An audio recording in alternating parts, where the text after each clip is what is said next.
कि जिस तरीके से अरशद आज़मी साहब का इंतकाल हुआ उसको उनके बारे में क्या कहना चाहेंगे आप, और कैसी शख्सियत थे और उनके बारे में कुछ बात आपको याद हो तो? मैं 84 में मुंबई आया, उसी के बाद से मैं अरशद सिद्दीकी साहब के साथ ही लगा था और बहुत सारे हालात मुंबई में जो आए सब जगह उनके साथ काम करने का मौका मिला। Red crescent society of India का मैं भी सदस्य था, उनके साथ ही काम किया और भी अवध एजुकेशनल बहुत सारी चीज़ें, यहाँ तक कि मुंबई के दर्जनों से ज़्यादा NGOs को चलाने के लिए अरशद सिद्दीकी ने लोगों के लिए काम किया। और कोई भी मुसीबत मुंबई शहर में जब भी मुस्लिम खास करके मुस्लिम समाज पर आई, वो हमेशा पूरी ताकत के साथ अपने साथियों के साथ खड़े रहे। और बड़ी बड़ी जो घटनाएं उधरतन हुई, जैसे कच्छ में जो हुआ, हम लोगों ने सबसे पहले मेडिकल कैंप कच्छ में किया। हिंदुस्तान के बाहर, हिंदुस्तान के अंदर ना जाने कितनी जगहों पर, और अरशद सिद्दीकी की दोस्ती का और उनके मिलने जुलने वालों का इतना बड़ा सर्कल है इस मुल्क में कि हम लोग कोशिश करके सब तक पहुंच भी नहीं सकते, क्योंकि उनकी अपनी एक शख्सियत थी जो कारोबारी व्यापारी होने के बावजूद एक बेहतरीन सियासतदान, और सारे राजनीतिक दलों में उनके बेहतरीन संबंध रहे, चाहे शरद पवार के साथ रहा हो, चाहे कांग्रेस के बड़े लीडरों के साथ रहा हो, चाहे वो सेना के बड़े लीडरों के साथ रहा, सबके साथ जो है उनके संबंध रहे और सबसे बेहतरीन संबंध। और वो संबंध से भी नहीं उनका कोई कारोबारी लेना देना, वो संबंध इसलिए थे कि समाज के लोगों को उनसे कैसे मदद पहुंचाई जाए। तो अरशद सिद्दीकी साहब का जाना हम लोगों के लिए अफसोसनाक रहा। और आपको एक ऐसी घटना बताऊँ कि मैं अभी रहने के लिए कुलाबा आया, तो मैं अरशद भाई की वजह से ही कुलाबा आया। उधरतन अभी बकरीद में हम सब इसी जहाँ आज खड़े हम आपको बाइट दे रहे हैं, यहीं हम लोग बकरीद में साथ में नमाज यहीं पढ़े, यहीं रहे। 2 दिन पहले जैसे हम लोग सारे लोग जो है मिले, बातचीत करना हर चीज़ पर, हर इशूज़ पर। और पिछले 32 साल से हम लोग लगातार एक ही जगह तरावी की नमाज पढ़ते रहे और ऐसी कभी कोई नहीं हुआ कि 32 सालों में कभी गायब गया। और अरशद भाई उसका शानदार इंतज़ाम करते थे। और मैं समझता हूँ कि शायद ही मुंबई में कोई ऐसा इदारा होगा जो इतने लंबे सालों चला। जो इमाम पहली बार में पढ़ाने आया था, इस साल उसका बेटा इमाम होकर पढ़ाने आया। तो मैं समझता हूँ उनकी अपनी सोच, उनकी फिक्र खास करके मुस्लिम कम्युनिटी के लिए, एजुकेशन के लिए, हेल्थ के लिए बेहतर काम था। अभी आखिरी दिनों में उन्होंने बहुत अच्छे से ये कहा था कि हम एक कैंसर के लिए बड़े पैमाने पर आपको वहाँ मझगांव में एक जगह बना देंगे जहाँ लोग जो है आएँ और ट्रीटमेंट के लिए आते हैं तो उनको रहने की तकलीफ होती है। तो मैं वो जगह बना के देने के लिए तैयार, उन्होंने तैयारी भी कर दी थी। इसी तरह से मेडिकल की फील्ड में चूँकि अलग अलग जगहों पे उनके संबंध थे, उस जगह भी वो सब पहुँचाते रहे। फैमिली का भी बैकग्राउंड उनका पूरा, सारे लोग बच्चों से लेकर उनके दोस्त अहबाब सब जुड़े रहे। तो मैं ये समझता हूँ कि उनका इतनी जल्दी जाना, जो बिल्कुल हम लोगों को यकीन नहीं होता, हम सोच भी नहीं सकते कि इतना जल्दी अरशद सिद्दीकी हमारे बीच नहीं है।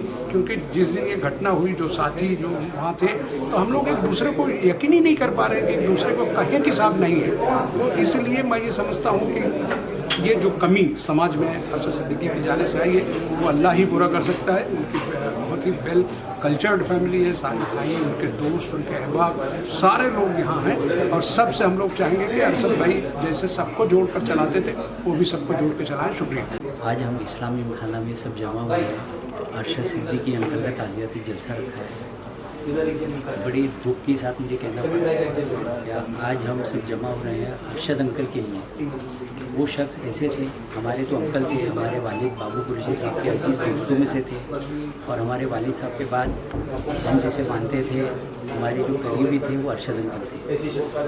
आज मेरे पास अल्फाज नहीं है, लेकिन मुझे थोड़ी चीज़ें जाहिर करनी है कि अरशद अंकल एक ऐसे शख्स थे जो हमारी कुरैश बिरादरी को, तमाम बॉम्बे के मुसलमानों को, हिंदुस्तान के मुसलमानों को साथ में लेके चलते थे। मैं मेरा पर्सनल एग्जाम्पल बताऊंगा।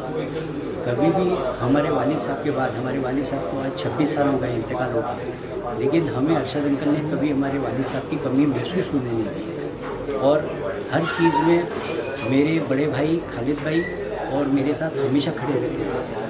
तो बड़ी दुख की बात है, आज अरशद अंकल हमारे साथ नहीं है। अल्लाह ताला, हम दुआ करते हैं अल्लाह ताला उनकी कब्र को नूर से नूर अता फरमाए, उन्हें जन्नत फिरदौस में जगह अता फरमाए। और बस कुछ अल्फाज नहीं है, मैं इसी इंतकाल हो गया है। उनकी शख्सियत के बारे में कोई ऐसा एक वाक़या याद हो, 1 से 1.5 मिनट में आप जो बता सके, जो आपकी यादें हों, और आज उनको किस तरीके से याद कर रहे हैं आप? अरशद भाई के ताल्लुकात हमारे बड़े भाई से थे, हमसे भी 25-30, 28, 27-30 साल से थे। तो अभी 1 मिनट में कोई बता सकता नहीं, कभी आप लोग सुकून से आइए हमारे ऑफिस में बैठ के बता। हमारी बहुत लंबी स्टोरी है भाई, इन्होंने हमसे हमारे साथ उन्होंने बहुत काम किया है। फलक के टाइम पे तुम्हारा और जब अंजार में जो अर्थक्वेक आया था जब भी हमने काम किया साथ में, मुंबई में भी राइट्स में काम किया हम लोग साथ में। तो हमारे बहुत मेरे बड़े भाई जैसे भी थे साथ में, उन्होंने हमारे बड़े भाई के साथ में काम किया और मेरे साथ लास्ट 17-18 साल में बहुत काम किया उन्होंने। तो अभी ज़्यादा ये बहुत बड़ी स्टोरी मैं क्या बताऊँ, मेरे खुद को समझ में आवे। ये अचानक अल्लाह ने उनको अपने पास बुला लिया, तो बड़ा दुख है। तो हम उनके गम में शामिल है, उनकी फैमिली के गम में पूरे शामिल है। अरशद भाई के बारे में क्या कहें, रहे नहीं हमारे बीच, हमारे ताल्लुकात बहुत पुराने थे, सन 78 से मुलाजिम थे। आखिरी मुलाकात इंतकाल से 4 दिन पहले आखिरी मुलाकात रही। अल्लाह उनको जन्नत जगह दी, इससे ज़्यादा मैं थैंक यू। 2 मिनट के अंदर अरशद भाई की सारी बात अरशद भाई के ताल्लुक से बता दें ये मुमकिन ही नहीं है, लेकिन ये ज़रूर कह सकता हूँ कि अरशद भाई लोगों का दर्द रखते थे, गरीब और मजलूम के लिए हमेशा खड़े रहते थे। और मैं समझता हूँ कि बगैर कोई भी मज़हब के लोग हों, चाहे वो भूकंप का मसला हो, चाहे कोविड का मसला हो, ना जाने कितने गरीब और मजलूम की मदद करने का काम red crescent society of India की बैनर तले करे और हमारे जैसे लोगों को हमेशा सहारा दिए, सरपरस्ती उनकी रही और हम लोग उनको भुला नहीं सकते। बस हम लोग दुआ करते हैं कि अल्लाह उनकी मग़फ़िरत करे, उनके दर्जात बुलंद करे, उनके घर वालों को अल्लाह सब्र दे। Thank you. सिद्दीकी साहब का जाना मुंबई शहर और इस कौम के लिए, मिल्लत के लिए एक बहुत बड़ा नुकसान है। एक नहायत ही समाजी, कारोबारी और सियासी शख्सियत थे। उनके वालिद जो है 2 बार मेंबर ऑफ पार्लियामेंट रहे। हम लोग जनता दल में उनके साथ हम लोगों ने काम किया। एक बहुत ही अच्छे कैरेक्टर के, एक बहुत ही अच्छी शख्सियत के मालिक जो है हम लोगों को छोड़कर चले गए। उनका जाना यकीनन तालीमी क्षेत्र में, समाजी क्षेत्र में, सियासी क्षेत्र में मुसलमानों के लिए एक बड़ा नुकसान है। अरशद सिद्दीकी साहब के बारे में क्या कहेंगे, किस तरीके की शख्सियत थी? अरशद भाई एक दीनी, मजहबी, सियासी उसमें जो है अरशद भाई का बहुत बड़ा ताउन रहा है और अरशद भाई के बारे में जितना बोला जाए उतना कम है। एक ऐसी शख्सियत जो उन्होंने पूरे मुंबई के अंदर, महाराष्ट्र के अंदर और देश के अंदर उन्होंने एक अच्छा काम किया और उनकी रेड क्रिसेंट सोसाइटी जो उन्होंने कोरोना के टाइम में और जो भी हालात जैसे भी रहती थी पूरे देश के अंदर, मुंबई के अंदर, उन्होंने अपना इतना अच्छा काम किया और वो पार्टी से जुड़े रहे और सियासी काम के लिए, सामाजिक काम के लिए और तालीमी काम के लिए उन्होंने बहुत अच्छा योगदान दिया, बहुत अच्छा काम किया। हमारे बीच में आज अरशद भाई नहीं है, लेकिन उनकी यादें हमेशा के लिए हम लोगों के दिल में, हम लोगों के मन में वो रहेंगी। हम उनको खैर-ए-क़दर पेश करते हैं और उम्मीद करते हैं अल्लाह ताला उनको जन्नतुल फिरदौस में आला मुकाम अता फरमाए। हम लोगों की सबकी यही दुआ है। देखिए, अरशद सिद्दीकी साहब के साथ हमने 92 से काम किया।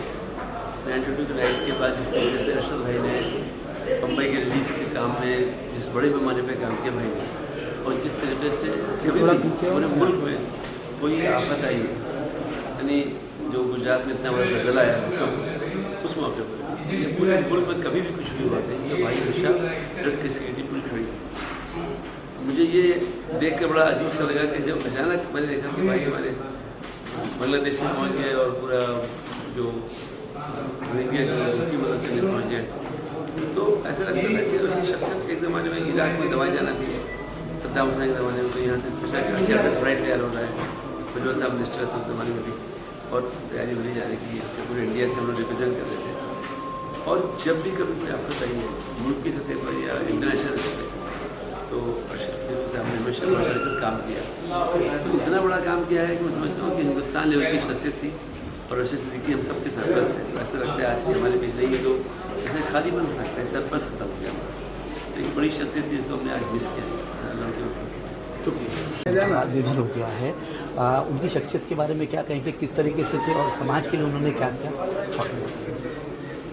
अरशद सिद्दीकी साहब जो है हमारे बहुत ही करीबी थे, काफ़ी सालों से उनसे जो है ताल्लुकात थे और ऐसी शख्सियत थी कि सब जो है अमन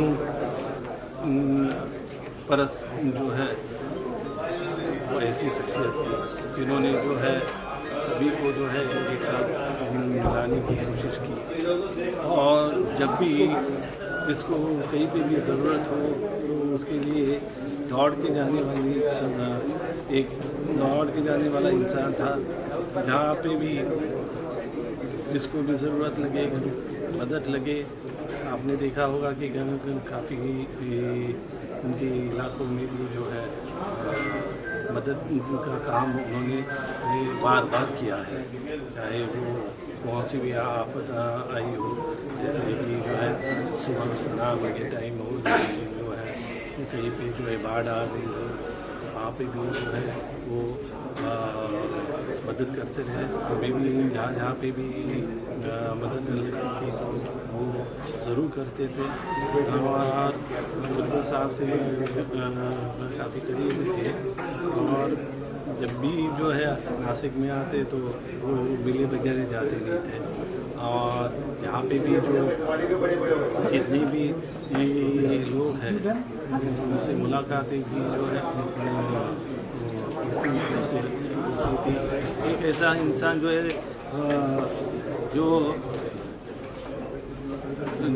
जो सबको जो है अपना एक पल में जो है अपना उनकी एक ऐसी है मैं बोलूँ कि उनका एक रुतबा था कि जहाँ पे भी जाए तो वो जो है वो दोस्ती जो है बरकरार रखते थे और दोस्ती के लिए जो है फिर आप देखोगे कि बिल्कुल दिल से जो है वो मदद करते थे। और मैं कहूँ कि ऐसा इंसान जो है या अपने बीच में से चला गया तो बेहद दुख हो रहा है कि इतनी जल्दी जो है मुझे लगता है वो जाना नहीं चाहिए था, पर ऊपर वाला का जो है बुलावा जो आता है तब जाना ही पड़ता है। और मैं दुआ यही करूँगा कि उनके जो है उनको जो है ऊपर वाला जो है अच्छी तरह से जो है संभाल कर, क्योंकि एक जो है ऐसा इंसान हमारे यहाँ से गया है। दुआ करूँगा कि आत्मा को जो है शांति साथ तो एक 2-3 बड़े वाक़यात हुए, जैसा उसमें गुजरात में ज़लज़ला आया था और बड़ा नुकसान हुआ। तो मैं सिद्दीकी साहब ने जो वहाँ इमदादी काम किया तो अहमदाबाद से लेकर के अंजार तक और कच्छ तक के सरहदी इलाकों में जाल बिछा हुआ था। मैं और गुजाइश हर जगह देखा जो है कैंप, रिलीफ कैंप लगे थे। सबसे बड़ा जो कैंप था वो सबसे तबाह इलाका था अंजार में। वहाँ हमने देखा कच्छ में किस तरह की बड़ी तबाही थी। वहाँ सबसे बड़ा वो लगाया हुआ था उस जगह पर जा कर के रिलीफ देना, जिसमें उन्होंने वहाँ पर हिंदू मुस्लिम सभी लोग और एक और वाक़या हुआ था कि मालेगांव का फसाद 2001 कर्फ्यू बहुत खतरनाक था। जब बाहर से जाना तो रिलीफ का पूरा काफिला लेके गए थे, उस काफिले में हम लोग भी थे। बड़ा खतरनाक था, अंदर साइड में फसाद और बाहर, यानी हम लोग काफिला भी जो है बड़वाइयों की इज्जत में था, लेकिन वो उनकी जो थी पहचान थी जिस तरह से हम लोग बाहर ही रोक दिया। फिर पुलिस की स्पेशल फोर्स आई, उससे जो है रिलीफ के सामान के साथ अंदर गया। हर मुस्लिम एरिया में पूरा करके दूध तक नहीं मिला था, इससे जो है तो उसमें चश्मे गवाह हूँ उसमें। इस तरह से मैं समझता हूँ काम करने का इमरजेंसी और डिज़ास्टर में जिस तरह से काम करने का रिलीफ का बहुत अच्छा है। किस तरह की शख्सियत थी, किस तरह से याद करते हैं? कि अरशद सिद्दीकी साहब का इस दुनिया से चले जाना ये कौम के लिए भी, तमाम लोगों के लिए बहुत ही दुख की बात है। इन्ना लिल्लाहि व इन्ना इलैहि राजिऊन। दुआ करते हैं सबसे पहले तो अल्लाह सुब्हानहू व तआला मरीज़ की मग़फ़िरत फरमाए, जन्नतुल फिरदौस में दाखिला अता फरमाए, उनके घर वालों को सब्र अज़ीम अता फरमाए। एक ऐसी शख्सियत थे अरशद सिद्दीकी साहब जिन्होंने जात बिरादरी देखे बिना लोगों की मदद। इतने बरसों से हम तो देख रहे, मैं तो उनके सामने बहुत छोटा हूँ, मैं काफ़ी बचपने से देखता हूँ अरशद साहब की काम को, उनकी मेहनत को, और जो दिल के साथ काम करते थे लगन के साथ, वो हमने देखा। उनके वालिद भी यूपी से मेंबर ऑफ पार्लियामेंट रह चुके थे। सभी ऐसे लोग और चाहिए, ख़ास तौर से हमारे मुंबई वालों के लिए तो एक बहुत ही की बात है कि अरशद भाई जैसा इंसान हमारे बीच नहीं रहे, बट उनकी यादें रहेगी और जो काम को अंजाम देते थे। तो ये मानना है कि उनके जो बेटे हैं वो उस काम को आगे बढ़ाएंगे इंशाअल्लाह ताला। हम सब साथ में एक अच्छी शख्सियत थी, लेकिन जैसा कि एक दिन तो सबको जाना होगा, ऐसा करके जाओ कि दुनिया याद करे। तो अरशद साहब ने छाप छोड़ी है, याद कर रहे हैं, इरादा की पेश करने के लिए सब हम लोग यहाँ पे आए हुए हैं। आप देख सकते हो तमाम मुख्तलिफ सियासत पार्टी के नुमाइंदे भी मौजूद हैं, सोशल एक्टिविस्ट हम भी आए हैं। दुआ है अल्लाह से कि अल्लाह उनको क्या कहना चाहेंगे कुछ? बड़े अफसोस की बात है, अच्छे इंसान कम पैदा होते हैं और कम जीते हैं। हालांकि पिछले 40 साल से जो है उनका साथ मेरा रिश्ता रहा, और जैसे मैं सेंट्रल मिनिस्टर बना, इनके वालिद साहब भी जो है मेंबर ऑफ पार्लियामेंट थे, तो दिल्ली आना जाना, जब भी मैं मुंबई आता, काफ़ी काम मुंबई में भी कौम की इन्होंने लिए हैं मेरे हाथ से। यहाँ की मस्जिद का काम हो या मुसलमानों का इज्तिमाई काम हो, यहाँ तक कि बाला साहब ठाकरे साहब से रफ़ीक ज़करिया साहब जब चेयरमैन थे मीलाद कमेटी के, हज कमेटी बना हुआ था लेकिन वो ओपन नहीं हुआ था। कोई एक मराठा की होटल थी, इसकी वजह से वो ओपन नहीं हो रहा था। जैसे अरशद सिद्दीकी साहब बोले, बाल ठाकरे के पास बात करने के बाद एक रात में जो है पूरा खाली करा के दिया होटल हो गया। जब जाके हज का हज हाउस ओपन हुआ, एक दो नहीं है बल्कि यूपी से लेके मुंबई तक, मुंबई के मुसलमानों को एक सबसे बड़ा नुकसान है। और वो इंसान ऐसा इंसान है, किसी के खिलाफ कभी एक चीज़ बोला नहीं हो, और जो है हमेशा कौम के बारे में सोचता था। और इतने जल्दी हमको छोड़ के जाएगा यकीन नहीं, लेकिन कुल्लु नफ्सुन ज़ाइक़तुल मौत, हर जो है मौत का चकना है, लेकिन ये वक्त नहीं था जाने का, बेवक्त गए हैं। अल्लाह ताला उनको जन्नत नसीब करे, उनकी मग़फ़िरत फरमाए, उनके घर वालों को यह दुख सहने की अल्लाह ताकत दे।